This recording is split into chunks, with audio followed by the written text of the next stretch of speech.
another way, 200 sextilly on. یہ ایک نیا پیمانہ ہے کیونکہ ہماری کاؤنٹنگ فیل ہو رہی ہے اللہ کی قدرتوں کے آگے. ڈاکٹر صاحب جیسے ہم نے پچھلے پروگرامس میں بھی بات کی تھی اسلامی نظام کی, تو اس میں بھی ہم نے کافی لوگوں کو, ہم نے ناظرین کو بتا دیا تھا کہ اسلامی نظام کیا ہے, لیکن اگر اسلامی نظام کو اگر پاکستان میں نافذ کیا جائے تو یہ کیسے ہم اس پہ کر سکتے ہیں, نظام قائم ہو سکتا ہے؟ کے بعد پیارے نبی صلی اللہ علیہ وسلم کے اوپر سلام بھیجنے کے بعد یہ بڑا اچھی بات ہے. کئی سالوں سے میں بچپن سے دیکھ رہا ہوں, ابھی تو میں اسٹوڈنٹ ہوں, میں لرن بھی کر رہا ہوں, لیکن سارے لوگ پاکستان کے تقریباً میجورٹی جو ہے وہ چاہتے ہیں کہ پاکستان میں اسلامی نظام رائج ہو. اس کے لیے ہمارے ایک ہیڈ آف گورنمنٹ تھے, وہ بڑے پڑھے لکھے آدمی تھے, تو انہوں نے پاکستان کو 1973 میں ایک کانسٹیٹیوشن دیا, کیونکہ اسلامی نظام نافذ کرنے سے پہلے کافی سارے لوازمات کی, میں لا گریجویٹ بھی ہوں تو لیگلی اسپیکنگ کافی سارے اسٹیپ لینے پڑتے ہیں, اور اس کا ایک اسٹرکچر ہوتا ہے, اس کا ایک قانون کا ڈھانچہ ہوتا ہے, اور وہ بھی جب اسلامی قانون کی بات ہو تو قرآن پاک اور شریعہ کے مطابق ہونا چاہیے. تو وہ دوسرا یہ تھا کہ انہوں نے یہ خود ہی ایک سٹیپ لیا 1974 میں to integrate all Muslims of all the countries. انہوں نے سارے بادشاہوں کو, ہیڈ آف اسٹیٹس کو پاکستان میں دعوت دی, اور بادشاہی ماسک میں انہوں نے آ کے جمعے کی نماز پڑھی. تو آج کل کے جو امام صاحب ہیں ان کے والد صاحب نے جمعے کی نماز پڑھائی, اور پھر کانسٹیٹیوشن بنانے کے لیے ساری وہ جماعتیں تھیں, علماء کرام تھے, ان کو اکٹھا کیا سب کو, اور انہوں نے آ کے تو ایک اسٹرکچر ڈیفائن کیا. ان میں بڑے بڑے جید علماء کرام تھے, سلام ہو ان پہ. تو اس میں پارٹ 9 جو ہے اسلامک کانسٹیٹیوشن کے بارے میں ہے. اس پاکستان کانسٹیٹیوشن میں جو اسلامک دفعات ہیں وہ ادھر 227 سے لے کے 231 تک وہ درج ہوئی ہیں, اور اس کا پریمبل بھی ہے, وہ بھی کہتا ہے کہ کوئی بھی قانون اسلام اور شریعہ کے خلاف پاکستان میں نہیں ہوگا. اگر ہوگا تو کیا کرنا ہوگا, اس کو عدالتیں بھی اسٹرائک آف کر سکتی ہیں, اس کو پارلیمنٹ بھی کر سکتی ہے, لیکن یہی نہیں, سپریم کورٹ کو بھی امپاور کیا تھا.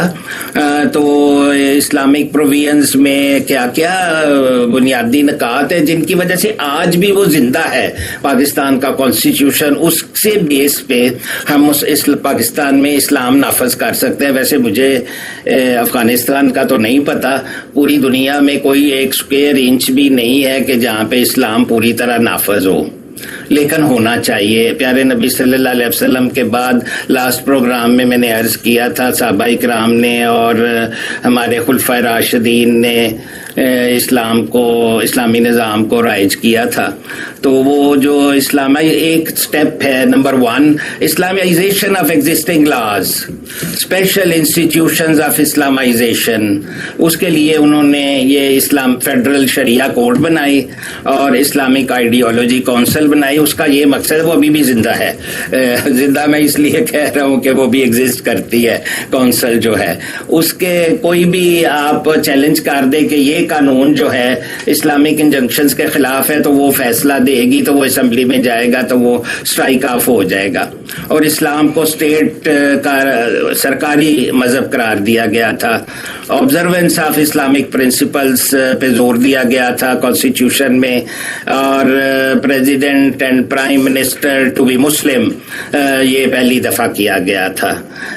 لیکن مسلم ہی ہوتے تھے, لیکن پہلی دفعہ کیا گیا تھا قانونی طور پہ. تو یہ بھی کمٹمنٹ کی گئی تھی پاکستان کانسٹیٹیوشن میں کہ ہم اسلامک وے کو اڈاپٹ کریں گے, قرآن پاک کی جو ہے تعلیم کو عام کریں گے, اور اسلامک ٹیچنگز کو کا فروغ دیا جائے گا, لرننگ آف عربک لینگویج پہ زور دیا جائے گا. تو لیکن میں آپ کو ایک بات وہ اس پہ بتا دوں, لرننگ آف عربک لینگویج کے علاوہ بھی جب قیدی پیارے نبی صلی اللہ علیہ وسلم کے پاس آتے تھے تو آپ ان کو سزا دینے کی بجائے کہتے تھے ہمارے مسلمانوں کو آپ فورن لینگویجز, لنگوسٹکس, وہ دوسری اجمی لینگویجز سکھا دیں, لکھنا پڑھنا سکھا دیں, اور اس وقت جو ایگزسٹنگ ٹیکنالوجی ہے وہ سکھا دیں. تو ہمارے کانسٹیٹیوشن میں مائنورٹیز کی پروٹیکشن کے لیے بھی پیارے نبی صلی اللہ علیہ وسلم کی سنت کے مطابق کلازز موجود ہیں. اسٹرینتھننگ بانڈز بٹوین مسلم ورلڈ, اس کا سلسلہ شروع ہوا تھا. ابھی بھی ہمارے پاس IOC ہے, اللہ کرے کہ وہ ترقی کرے, اور زکوٰۃ اور اوقاف اور مساجد کے سسٹم کو اسٹرینتھن کرنے کی بھی دفعات شامل ہے, لیکن ان کی طرف سے کوئی توجہ نہیں ہے ہمارے ملک میں. انٹرسٹ فری بینکنگ وہ یہ بڑی کامیاب ہوئی ہے. انگلینڈ میں بھی انٹرسٹ فری بینکنگ کامیاب ہوئی ہے, لنڈن میں کئی بینک کھل گئے ہیں, اور پاکستان میں بھی اسلامک بینکنگ شروع ہو چکی ہے. پاکستان کو ویلفیئر اسٹیٹ بنانا بہت زیادہ ضروری ہے, اس پہ کوئی خاص کام نہیں ہوا. تو یہ ساری پروویژن تھی جو اس وقت ہیں بھی. ہم تھوڑا سا اس پہ زور دیں, توجہ دیں, تو بغیر پولیٹیکل کنٹروورسی کے ہم اسلام نافذ کر سکتے ہیں پاکستان میں. جی یس سر. ڈاکٹر صاحب آپ ہمیں علم کے بارے میں بتائیں اسلامی نظریہ کے حوالے سے کہ اس کی اسلامی نظریہ میں علم کیا ہے اور اس کی اہمیت کیا ہے. Thank you. I always advocate for the excellence in knowledge. علماء کرام تو کہتے ہیں کہ جی سائنس کے نالج کے بغیر جو ہے نا ہم دین کو نہیں سمجھ سکتے, اور ہمارے محترم مولوی صاحبان تو کہتے ہیں کہ نالج کا مطلب ہے اسلام کا نالج, وہ ٹھیک کہتے ہیں, لیکن ساتھ ساتھ اس کو لرن کرنے کے لیے آپ کو فزکس, کیمسٹری, آل سائنسز اس کی اشد ضرورت پڑتی ہے. اسپیس سائنس کی تو آج کل بہت ضرورت بڑھ گئی ہے. تو جب اللہ تعالیٰ نے پہلی وہی پیارے نبی صلی اللہ علیہ وسلم پہ نازل فرمائی تو اللہ تعالیٰ نے پہلی یہ جو آیات 5 ہیں یہ بھیجیں, تو اس میں بھی اللہ تعالیٰ نے فرشتہ لے کے آیا جبرائیل علیہ السلام. تو اقرا بسم ربک الذی خلق, خلق الانسان من علق, وہ یہ ساری آیتیں ہیں کہ اللہ نے اسی میں آیت نمبر 4 میں اللہ نے فرمایا کہ ہم نے آپ کو قلم سے علم سکھایا ہے. تو پڑھنے کا علم, سیکھنے کا, لکھنے کا, یہ پہلی وحی کے اندر ہی اللہ تعالیٰ نے ہمارے لیے یہ میسج ہمیں عطا فرمایا. یہ فرسٹ ریویلیشن ہے, یعنی کہ پہلی وحی ہے. تو ابھی نالج میں قرآن بھی ارج کرتا ہے کہ مین کائنڈ سوچے, ڈیلیبریٹ کرے, بحث کرے, ریفلیکٹ کرے, ایکوائر کرے نالج میں. ابھی میں آپ کو سورۃ آل عمران کی آیت نمبر 190 اور 191 بتا رہا تھا, اس میں بھی اللہ تعالیٰ نے جو اللہ تعالیٰ کو یاد کرنے والے انہیں کہا سوچیں, ریسرچ کریں, ڈیلیبریٹ کریں, ریفلیکٹ کریں, acquire knowledge that would bring them closer to Allah and his creation. جب آپ یہ کریں گے تو آپ کی مینٹل فیکلٹیز بڑھیں گی. The blessed prophet Muhammad peace be upon him commanded knowledge upon all Muslims and urged them to seek knowledge as far as they could reach and also to seek it all times. ابھی میں ایک حدیث عرض کر دیتا ہوں آپ کے آگے. علم حاصل کرنا ہر ایک مسلم مرد اور عورت پر فرض ہے. یہ حدیث میں نے وہاں سے اٹھائی ہے, سنن ابن ماجہ سے, والیوم 1, حدیث 224 نمبر. تو ہر مسلمان مرد اور عورت پہ میں علم کی ڈیفینیشن وہ قرآنی کروں گا کہ اس میں سائنٹیفک نالج بھی آ جاتا ہے زیادہ. ایک اور بھی میں آپ کو کوٹ کرتا ہوں جس میں آپ کو میں عرض کروں گا, لیکن اس میں تو یہ میں عرض کر رہا تھا کہ یہ علم حاصل کرنا سارے مردوں اور عورتوں پر فرض ہے.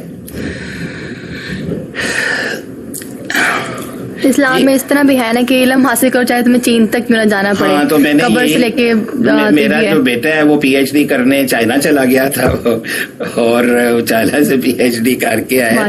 چائنا میں بہت ترقی کر لیا اسی وقت. پروفیٹ صلی اللہ علیہ وسلم ہیز پرسیوڈ دس. اس کا مطلب ہے دور تک آپ کو جانا پڑے, سفر کر کے بھی علم حاصل کرے. اس کا مطلب یہ it is a metaphorical use the name China. تو یہ ایک اور دعا ہے وچ از بینیفیشل. ہم اس کو عمرے اور اس میں حج میں طواف کے دوران بھی پڑھتے ہیں. اللہم انی اسألک علما نافعا, جو فائدہ پہنچانے والا علم ہو وہ ہمیں ایکوائر کرنا چاہیے. رزقا طیبا, جس کے ہم پاک رزق حاصل کر سکے. وعملا متقبلا, اور جو جس پہ ہم وہ سیکھ کے جو عمل کریں وہ اللہ کے ہاں مقبول ہو. یہ 3 شرائط ہیں جو بینیفیشل نالج ہے. ماشاءاللہ یہ ایسی دعا ہے کہ یہ حج اور عمرہ میں پڑھی جاتی ہے. تو اگر ہم اسے نارمل صحیح میں بھی پڑھ لیتے ہیں, اور اگر ہم اسے اپنی ڈیلی روٹین میں ہم استعمال کریں اسے تو کتنا ہمیں فائدہ ہو اس سے. ہمیں چاہیے کہ ہم اپنی نارمل زندگی میں اس کا ورد کر لیں اس دعا کا. ماشاءاللہ یہ بہت اچھی دعا ہے یہ. ناظرین اس کو نوٹ کر لیں تو فائدہ ہوگا. ایک اور حدیث ہے پیارے نبی صلی اللہ علیہ وسلم نے فرمایا, رپورٹڈ بائی حضرت ابو ہریرہ, تو if anyone pursues a path in search of knowledge, Allah will then make easy for him a path to paradise. دیکھیں جی علم کا اتنا فائدہ ہے, اللہ جنت کے لیے ہماری منازل کو آسان فرما دے گا انشاءاللہ. ابھی آپ کا کوشچن تھا کہ یہ اگلے سائڈ بھی اسی متعلق ہے کہ پاکستان جو ابھی ہے ریسنٹ میں وہ کس مشکلات کا سامنا کر رہا ہے اور اسلام کا بنیادی مقصد کیا ہے؟ اسلام کا بنیادی مقصد تو صرف یہ ہے کہ جیسے پچھلا پروگرام میں عرض کیا تھا وما خلقت الجن والانس الا لیعبدون, لیکن وہ دوسری چیزیں ہیں, خرچ کرنا, اللہ کے راستے میں اسٹرگل کرنا اور حلال رزق کمانا. پہلے ہمارے ایک نوٹ تھا اس کے اوپر لکھا ہوا تھا کہ رزق حلال عین عبادت ہے. تو وہ سارا کچھ اس قسم کا سلسلہ ہمارے اسلام میں موجود ہے جو دوسرے آرتھوڈاکس مذاہب والے اس پہ بات نہیں کرتے. تو آپ نے یہ پرابلم سوچا, Pakistan is really encountered and facing a lot of problems like poverty, insecurity, سارے محفوظ نہیں ہے, سیکریٹیرینزم ہے, ٹیررزم, لیک آف ٹالرنس ہے, لوگوں کی برداشت کی قوت کم ہو گئی ہے, اور lack of general awareness and illiteracy ہے. جو الٹریسی ہے علم کا نہ ہونا وہ بڑی مصیبت ہے. میں یہ ساری قوم کو عرض کرتا ہوں, چاہے آپ کو کھانے پینے میں تنگی ہو, اپنی اولاد کو پڑھائیں, بالخصوص بیٹیوں کو, بالخصوص بلوچستان اور خیبر پختونخوا کے لوگوں نے تو ماشاءاللہ بیٹیوں کو پڑھانا شروع کیا ہوا ہے. میں بہت خوش ہوتا ہوں. تو وہاں کے لوگ بہت ترقی کر رہے ہیں. کر دیا انہوں نے. کلین واٹر نہیں ہے ہمارے پاس, اور کموڈیٹیز کی پرائسز میں سب سے بڑا ہمیں دکھ یہ ہے کہ ملک میں کرپشن اور ان امپلائمنٹ بہت ہے. دوسرے جو پرابلمز ہیں اسکرین پہ نظر آ رہے ہیں, بچوں سے چائلڈ لیبر لی جا رہی ہے, اور چائلڈ لیبر میں بھی کرولٹی کا اینیمل بہت ہے, رول آف لا نہیں ہے. تو these are the major problems we are facing. جی اور دوسرا کوشچن جی سر کہ ہمیں غریبوں کی مدد کیوں کرنی چاہیے, کہ اسلام میں اس کے بارے میں کوئی ہے ایسی آیت یا حدیث جس میں ہمیں ضروری ہی مدد کرنی چاہیے؟ پچھلے پروگرام میں بھی میں نے عرض کیا تھا, پھر بھی کر دیتا ہوں. سورۃ البقرہ کی آیت نمبر 3 میں اللہ تعالیٰ نے فرمایا کہ یونفقون کا لفظ آیا ہے جی. وہ آپ نے اللہ کے راستے میں خرچ کرنا ہے. 4 سپارے کی پہلی آیت میں اللہ تعالیٰ نے فرمایا کہ اتنی دیر تک آپ نیکی کو ہرگز نہیں پہنچ سکتے جب تک آپ لوگوں پہ خرچ نہیں کریں گے. زکوٰۃ, صدقات, خیرات, فطرانہ, یہ سارا کچھ دوسروں کی مدد نہیں کریں گے تو آپ کی جو کمائی ہے اس میں جو ہے کوئی برکت نہیں پڑے گی. اور اس کے علاوہ پھر میں نے سورۃ ماعون کا ذکر کیا تھا کہ وہ تباہی ہے ان نمازیوں کے لیے جو اللہ کے راستے میں دوسروں کو تبلیغ نہیں کرتے کہ دوسروں کو کھانا کھلائیں. تو جی ڈاکٹر صاحب وقت کی کمی کے باعث ہمیں یہ پروگرام اب ختم کرنا ہے، اور بہت شکریہ آپ کا. آپ ہمیشہ جب بھی آتے ہیں تب بھی ماشاءاللہ سے بہت ہی خوبصورت انداز میں اسلام کے بارے میں اتنا بتاتے ہیں کہ لوگوں کو یقیناً ہمارے ناظرین کو بھی اس کے بارے میں بہت علم حاصل ہو رہا ہوگا. تو آپ سے پھر ملاقات ہوگی اگلے پروگرام میں نئے موضوع کے ساتھ. اللہ حافظ. Thank you.